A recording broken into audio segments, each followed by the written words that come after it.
What's up, guys? Mr. Nose Hoops back today with another video, and today we are discussing the red hot Golden State Warriors at 7-1, who have just defeated the Boston Celtics and are set to play, at least at the time of recording this, the undefeated Cleveland Cavaliers.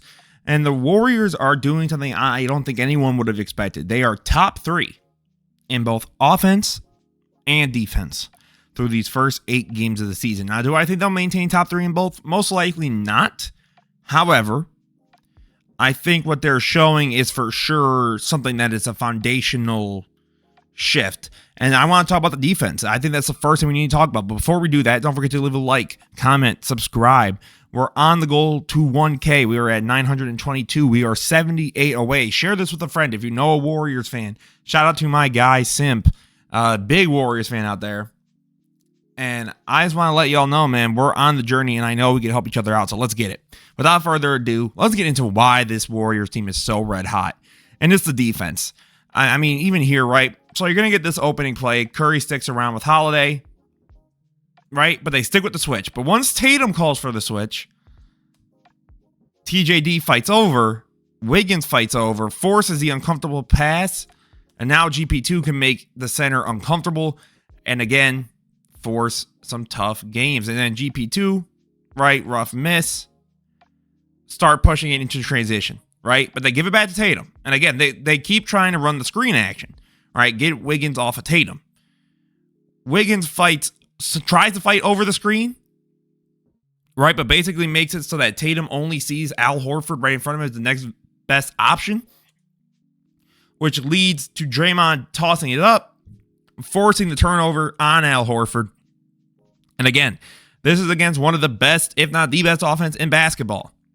And they're doing their best. Like, for them to be able to be doing what they're doing at a level at which they're doing it, I think is so important. They're playing against the best comp now, right? If you had argued up to this point, well, Amsterdam hasn't played a lot of good teams.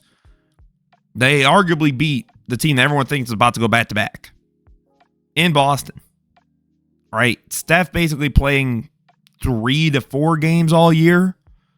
Oh, he's already missed a couple games with an ankle injury, I believe. And even here, right, the way Steph gets up on Derek White, and Derek White tries to screen, Steph blitzes, which forces, again, Wiggins to get back onto Tatum. And what Wiggins does really well here, forces Tatum to try and get behind, right, to try and get like a little behind the back, but he can't. So then he forces, again, the turnover to Steph, which is important. And even against a team like the Pelicans, and this is when the Pelicans were only missing DeJounte, right? B-Pots forces up. Ingram gets it back. The recovery here by GP is important, right? Gets the ball. Terrible pass. But that's, again, I mean, you're going to lose the ball there if you think that. Either way. So Buddy Hield sees the screen, fights over. McCollum tries to force it to the center, and Draymond does the perfect job of acting like he's sunk down until CJ gets that ball out, and he taps it against his knee, which again, high IQ basketball, gets the turnover for the Warriors. So to see Draymond sort of help anchor this team, and to see how, you know, guys like GP2, Moody, even B-Pots at times, you still got Looney out there, like what they've been doing as a unit, TJD, right? And even here, again, they blitz. Looney forces the turnover on Ingram, right? And I think that's been the big thing is Steve Kerr has adjusted to the way a lot of teams are running their offenses now, which is you're going to keep trying to run the high pick and roll. Okay, that's cool. We're going to blitz it. And we're going to see how many of these players are actually good at reading out of a blitz. And so far, through the first 8 games, not many, right? They force a top 10 quality player in Jason Tatum to about 4 or 5 turnovers.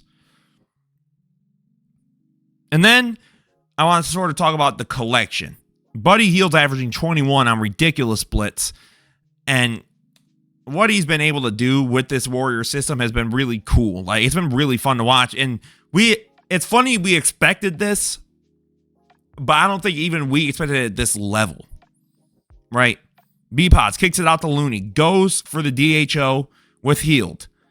But again, they get the screen. So now The man fought over or under, my apology, to try and get back in.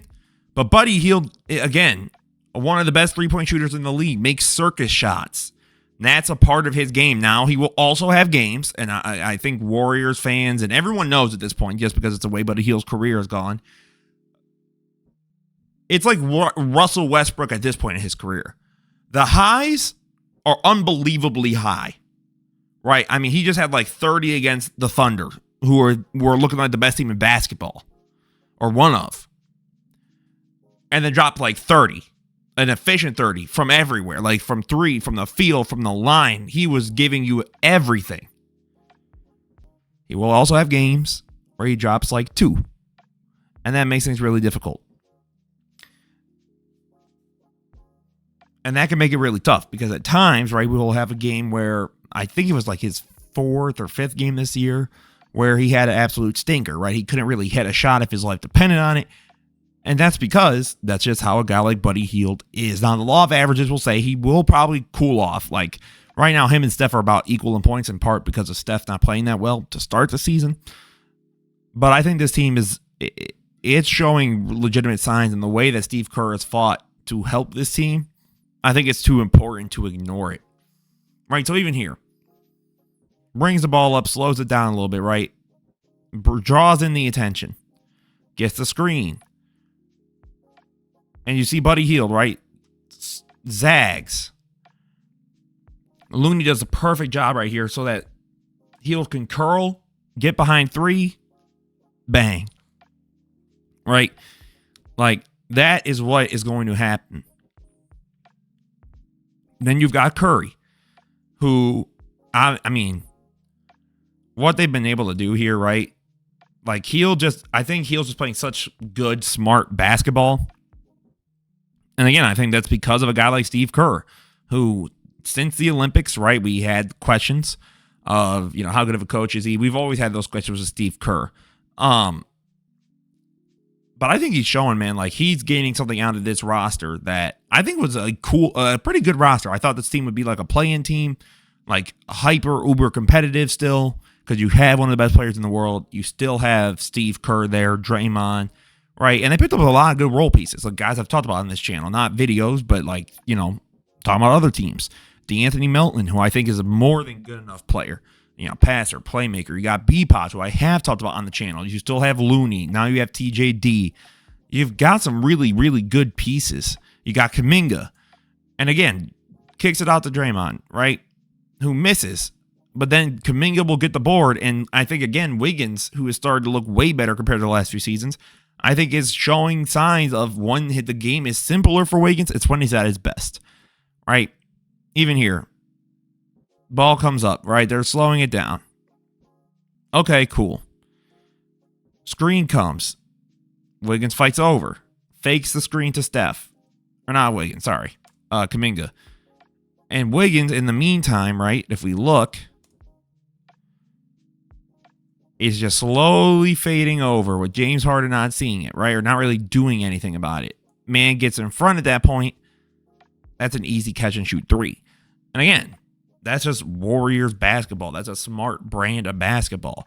That is what can help this team, I don't know about win a championship, but compete for one. This is a team that can go on a dark horse run, similar to the Cavaliers. If they can maintain this, right, now that's a big question for any team, even, like the Celtics.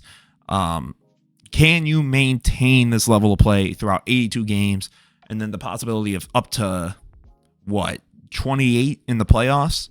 So can you do that for nearly 100 games? I don't know. But if they can maintain this identity, I think that's going to help this team win. And then, of course, I mean, you got to talk about Steph. But what I want to talk about with Steph is the playmaking. I think Steph becoming a far better facilitator for the team and like helping others get, going. I think it's a big reason why this team is looking so good. You got nearly 6 to 7 players that are all getting nearly double digits a night, and that includes guys like a TJD, B-Pods. I don't think Draymond's quite there. You got Wiggins, you got Buddy Hield, and then of course you have Steph, like Kuminga, Moody. Like you've got a lot of players that are starting to hit. And I think it's because of stuff like this, right? Like, this is just beautiful basketball. Again, the screen and roll, immediate roll on Al Horford because they trap Steph at the line, right? That trap is going to kill them, right? And that's because Steph has gotten even better at passing out of those screens, out of those traps to get them to bite, right? Again, GP2 screens away. Luke Cornett's way too far up. The rim is wide open for him and one, right? Just way too late to get back, right? And that's just a bad play of the screen. And again, brings it down. Gets the screen on Wiggins. Wiggins rolls. Again, this action has been working all night. That tap of a screen and then an and one from Jason Tatum, right? And then, of course, the scoring. I mean, we got to talk about that too. What Steph does is still on any given night. I love this right here. So he slows down, waits. Drew is waiting because even Hield is starting to kind of act like it's going to be a little stagger screen curl. But Steph just completely cuts. Draymond knows and just gets the easy back door in the clutch time situation too. And again, Steph gets the ball. Now he has the center on him. Okay, let's slow it down, right? Force a tough play. Comes over. Derek White's just too late. And that's just Steph, right? And that's where Steph and this team is at their best. And I think this Warriors team is showing us a real sign of something that could be dangerous in these playoffs against certain matchups. I think I'm curious for when they play a team like the Thunder this year in the regular season, when they play a team like the Cavs, right?